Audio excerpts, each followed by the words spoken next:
السلام علیکم، میں ہوں رضوان اشرف۔ عمران خان نے جو پچھلے ہفتے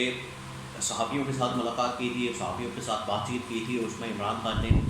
chief justice of Pakistan justice قاضی فائز عیسیٰ کے لیے ایک اہم ترین پیغام بھیجا تھا، اور پیغام کے اندر کہا گیا تھا کہ چیف جسٹس آف پاکستان جو کہ ایک دبنگ قسم کے چیف جسٹس ہیں، آئین اور قانون کی حکمرانی اور بالادستی کے اوپر یقین رکھنے والے چیف جسٹس ہیں، اور جمہوریت کی بحالی کے لیے انہوں نے کام کیا ہے، آئین کی قانون کی بالادستی کے لیے انہوں نے کام کیا ہے۔ لہٰذا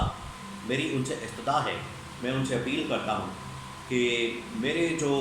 اس وقت پٹیشنز اور میری جو application supreme court of Pakistan کے سامنے لگی ہیں، جس کے اندر 9 مئی کے حوالے سے، 8 فروری 2024 کے انتخابات کے حوالے سے، اور اس کے علاوہ جو انتقامی کارروائی ہو رہی ہے اس کے حوالے سے، الیکشن سمبل اور انٹر پارٹی الیکشن کے حوالے سے، تو 4-5 پٹیشن جو ہے وہ عمران خان کی جانب سے سپریم کورٹ آف پاکستان کے اندر جمع کروائی گئی ہیں، اور مزید پٹیشن جو ہے عمران خان کی جانب سے کہا گیا ہے کہ جوڈیشل کمیشن بنانے کی 8 فروری 2024 اور 9 مئی کے واقعے کے اوپر پٹیشن جو ہے وہ آپ لوگوں نے، عمران خان نے اپنی پارٹی لیڈرشپ کو کہا ہے کہ آپ لوگوں نے یہ پٹیشن جو ہے وہ سپریم کورٹ آف پاکستان کے اندر جمع کروانی ہے، داخل کرنی ہے۔ ایک تو یہ، دوسرا یہ کہ عمران خان کے خلاف اب نئے مقدمات اور نئے کیسز شروع کرنے کا فیصلہ کیا گیا ہے، اور اس ہفتے جو ہے ان کی سماعت ہونی ہے، اس ہفتے سائپر کیس کی بھی سماعت ہونی ہے۔ اس کے بارے میں کچھ اپڈیٹس اور انفارمیشن میرے پاس موجود ہے، وہ میں آپ کے ساتھ شیئر کرتا ہوں۔ سب سے پہلے میں آپ کو یہ بتا دوں کہ اس ہفتے میں سائپر کیس کی سماعت ہونے جا رہی ہے، اور سائپر کیس میں آپ کو پتہ ہے کہ چیف جسٹس جو اسلام آباد ہائی کورٹ ہیں، جسٹس عامر فاروق اور ان کے ساتھ جسٹس فضل حسن اورنگزیب، یہ 2 رکنی ایک بینچ بنا ہوا ہے جو کہ سائپر کیس کی سماعت کر رہا ہے۔ اب اس ہفتے جو سماعت ہونی ہے، اس کے اندر جو پروسیکیوشن ہے، یعنی کہ FIA ہے، ان کی جانب سے امید ہے کہ آخری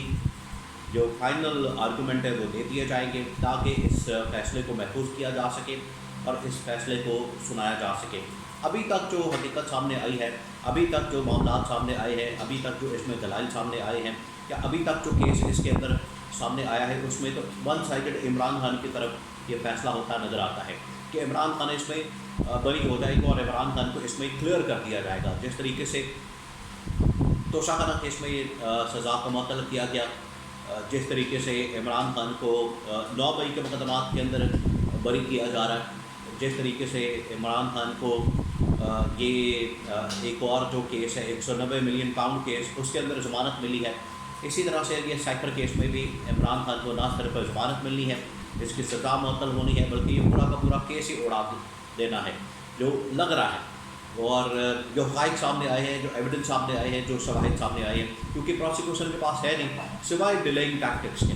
کہ مسلسل ان کی جانب سے ڈیلے کیا جاتا ہے، مسلسل ان کی جانب سے ڈیلے کر کے کسی طرح سے اس کو آگے کیا جاتا ہے، پوسٹ پون کیا جاتا ہے کہ آگے گرمیوں کی چھٹیاں بھی آنے والی ہیں، تو گرمیوں کی چھٹیاں بھی ہو جائیں اور ججز جو ہے وہ 2-3 مہینوں کے لیے چھٹیوں پر چلے جائیں، تو معاملہ ستمبر اکتوبر میں چلا جائے، یہ ان کا پلان ہے۔ لیکن اس ہفتے میں چیف جسٹس اسلام آباد ہائی کورٹ کی جانب سے یہ حکم کیا جا سکتا ہے کہ فوراً اس کیس کو آپ نمٹائیں، دلائل مکمل کریں، تاکہ اسی ہفتے میں اس کیس کا فیصلہ سنایا جا سکے، اور اسی ہفتے میں اس کیس کا فیصلہ آ سکتا ہے۔ سیکنڈ، ایک اور کیس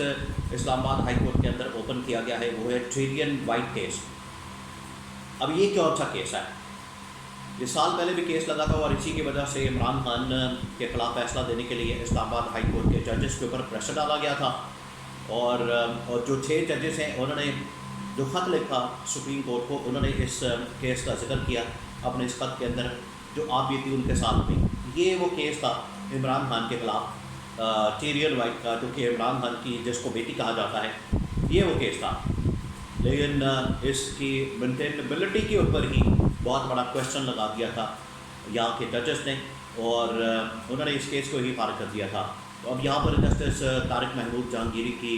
سربراہی میں ایک 3 رکنی بینچ بنایا گیا ہے، اور اس کے اندر سمن رفت بھی شامل ہے۔ 3 رکنی بینچ ہے، دوبارہ سے اس کی سماعت کرنے جا رہا ہے، دوبارہ سے اس کیس کو سننے جا رہا ہے، اور یہ دوبارہ سے کیس لگا دیا گیا ہے۔ دیکھیں کس طرح سے عمران خان کو انڈر پریشر کرنے کے لیے کیس کے اوپر کیس بنایا جاتا ہے. اب آپ دیکھیں کہ توشہ خانہ کیس میں حالانکہ عمران خان کو کلیئر کر دیا ہے, اس کی سزا معطل ہو گئی ہے. عمران خان تو بلکہ یہ کہتا ہے کہ یہ میرے اوپر آپ لوگوں نے توشہ خانہ بنایا کہ آپ زرداری کی توشہ خانہ کی جائیدادوں کو کھولیں, کہ آپ شریف خاندان کی توشہ خانہ سے لی گئی چیزوں کو کھولیں, تو آپ کی آنکھیں باہر آ جائیں, آپ کو پتہ لگ جائے گا کہ انہوں نے کیا کچھ وہاں سے حاصل کیا ہے. انہوں نے وہاں پر صابن تک نہیں چھوڑا, انہوں نے وہاں پر اناناس نہیں چھوڑے, انہوں نے وہاں پر کوئی پین تک نہیں چھوڑا. باقی ہیرے جواہرات اور گولڈ اور اس طرح کی چیزیں تو بالکل سائڈ پر ہے, گاڑیاں وغیرہ. انہوں نے تو کوئی چھوٹی سی چیز صابن پہ ملتا تھا وہ بھی لے جاتے تھے اپنے ساتھ. پھر آپ دیکھیں کہ جو ان کا حال ہے, رہتے پاکستان کے اندر ہیں, پیسہ یہاں کماتے ہیں, لوٹ مار یہاں کرتے ہیں, اور انویسٹمنٹ باہر جا کے کرتے ہیں. وہ لندن میں کرتے ہیں, دبئی میں کرتے ہیں. اب یہ جو دبئی لیک سامنے آئی ہے, یہ دبئی کے اندر انہوں نے سارا پیسہ جمع کیا ہوا ہے, اور یہاں پر لوگ باتیں کرتے ہیں کہ ہم جہاں مرضی انویسٹ کریں, ہم جہاں مرضی لگائیں پیسہ.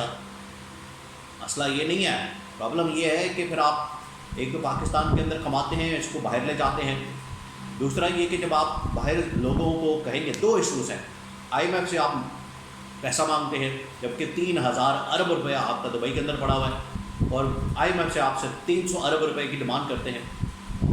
پہلی بات. دوسری بات یہ کہ جب آپ باہر کے لوگوں کو کہتے ہیں کہ پاکستان کے اندر انویسٹ کریں, تو خود آپ کی انویسٹمنٹ باہر ہوتی ہے, تو یہ تضاد آ جاتا ہے. تو یہ دبئی لیکس اور فلانی لیکس اور ٹون لیکس اور پناما لیکس, ان کے اندر یہ شریف خاندان, زرداری خاندان کا نام آتا ہے. عمران خان کا کبھی اس طرح کی لیکس میں نام سامنے آیا نہیں آیا. اس کی وجہ یہ ہے کہ اس نے کبھی اس طرح کی 2 نمبری کرپشن, لوٹ مار, kickbacks, money laundering, commission وغیرہ کچھ نہیں کھایا. یہ اس کی ایمانداری کا ثبوت ہے. تو اب یہ عمران خان کے خلاف توشہ خانہ کیس بھی دوبارہ سے کھولنے کی تیاری ہو رہی ہے, کیرین وائٹ کیس بھی. لیکن عمران خان نے جو اپنا معاملہ ہے وہ سپریم کورٹ آف پاکستان کے سامنے رکھنے کے حوالے سے کہا. عمران خان نے کہا ہے کہ یہ جو موجودہ چیف جسٹس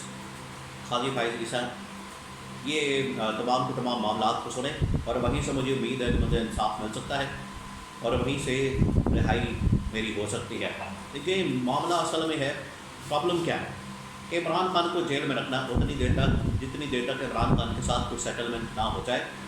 بات چیت نہ ہو جائے, مذاکرات نہ ہو جائے, ڈائلاگ نہ ہو جائے. اور یہ پچھلے 2 سالوں سے یہ کیا جا رہا ہے, لیکن اس کا نقصان کس کو ہو رہا ہے؟ اس کا نقصان پاکستان کو ہو رہا ہے, اس کا نقصان پاکستان کے 25 کروڑ عوام کو ہو رہا ہے. اور یہ کب سے شروع ہوا ہے معاملہ؟ یہ معاملہ شروع ہوا ہے 2022 10 اپریل کی رات سے, جب عمران خان کی حکومت کا تختہ الٹا گیا, عمران خان کی حکومت کو گھر بھیجا گیا, عمران خان کی چھٹی کروائی گئی, عمران خان کی حکومت کا دھڑن تختہ کیا گیا. اور یہ سارے اس وقت PDM والے جو گورنمنٹ کے اندر موجود ہیں, جس میں یہ سب لوگ ہیں, وہ چاہے نون لیگ ہو, پیپلز پارٹی ہو, MKM ہو, بلکہ اس میں سے اب کچھ جماعتیں جو ہیں PDM کے ساتھ بھی وہ تو باہر آ گئی. اس میں مولانا فضل الرحمان, سردار اختر مہنگل, محمود خان اچکزئی, GDA والی جماعتیں یہ باہر آ گئی ہیں. یہ اب عمران خان کے ساتھ مل گئی ہیں, اور انہوں نے عمران خان کے ساتھ مل کر اتحاد بنا لیا ہے کہ ہم نے اپنی تحریک کا آغاز کرنا ہے. اب ان کو بھی اپنی تحریک کا اعلان کرنا چاہیے, تحریک شروع کرنی چاہیے, تاکہ یہ جو حکومت ہے جو موجیں مار رہی ہے اور کام کچھ بھی نہیں کر رہے, الٹا لوگوں کو نواز رہے ہیں. ابھی میں آپ کو ایک اور خبر دے دوں کہ انہوں نے جو علی پرویز ملک جو یہاں سے الیکشن لڑے ہیں, جو مریم نواز کا حلقہ تھا جہاں سے وہ الیکشن لڑی تھی نیشنل اسمبلی کی, لیکن کیونکہ انہوں نے پنجاب کی وزیر اعلیٰ بننا تھا, اس لیے انہوں نے MPA کی سیٹ اپنے پاس رکھی اور نیشنل اسمبلی کی سیٹ خالی کر دی. تو وہاں پر علی پرویز کو نون لیگ کا ٹکٹ دیا گیا, نون لیگ کے پلیٹ فارم سے لڑوایا گیا. اب وہ جیت گئے, اور اب جو ہے انہوں نے وزیر مملکت برائے خزانہ کا چارج سنبھال لیا ہے. اس کا خلندان یا اس کی وزارت جو ہے علی پرویز ملک کو دے دی گئی ہے, تاکہ یہ اورنگزیب کے اوپر جو وزیر خزانہ ہے ان کے اوپر نظر رکھیں. اب آپ اندازہ کریں کہ فائنانس کتنا بڑا سبجیکٹ اور کتنا کمپلیکیٹڈ قسم کا میٹر ہے, اور پاکستان جیسے ملک میں اس کے اوپر یہ بالکل ایک نیا MNA اور بالکل ینگ, اگر آپ اس کو لا کے بٹھا دیں گے تو اس کا کیا مقصد ہے یا اس سے کیا میسج دیا جا رہا ہے. تو یہ صرف شریف خاندان کو اپنی پڑی ہوئی ہے کہ ہم کسی طرح سے کنٹرول قائم رکھیں, خزانہ جو ہے وہ ہمارے پاس آ جائے. ساکھ ڈار کے تھرو یہ پہلے خزانے کو کنٹرول کرتے تھے, خزانے کے اوپر ساپا بن کے بیٹھ جاتے تھے. اس مرتبہ خزانہ ان کے پاس نہیں آ رہا, تب سے جو ہے ان کو پریشانی اور فکر اور ٹینشن لگی ہوئی ہے کہ کسی طرح سے ہمارا بندہ جو ہے خزانے کے اوپر بیٹھ جائے. خزانہ ہی تو اصل چیز ہے. یہاں سے یہ سارا اپنا پیسہ باہر پھر دبئی لیگس کے اندر آتا ہے, پھر پاناما لیگس کے اندر آتا ہے, پھر یہ روتے ہیں کہ ہمارا نام کیوں آیا. بھئی آپ لوٹ مار کرتے ہیں, آپ کی جائیدادیں ہیں, آپ کی پراپرٹیز ہیں, تو نام تو آئے گا. یہ ہفتہ انتہائی اہم ترین ہفتہ ہے, اور اسی ہفتے میں عمران خان کی رہائی بھریت مختلف کیسز کے اندر سامنے آ سکتی ہے.